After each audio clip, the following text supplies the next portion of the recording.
आणि आता बातमी आहे चीनमधून। चीनच्या वेनचांग स्पेस लॉन्च साइटवरून उड्डाण केलेलं लाँग मार्च 7A रॉकेट हे अवघ्या 85 सेकंदातच हवेतच स्फोट होऊन नष्ट झालंय।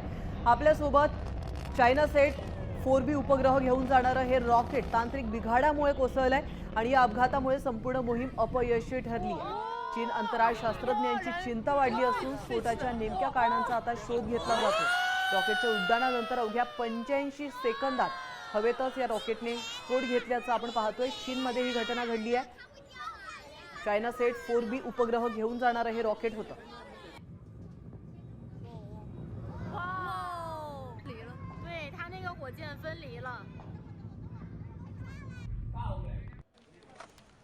साम टीव्ही मला बघायला आवडतो, कारण त्यावर दाखवल्या जाणाऱ्या बातम्या रिलेट करतात।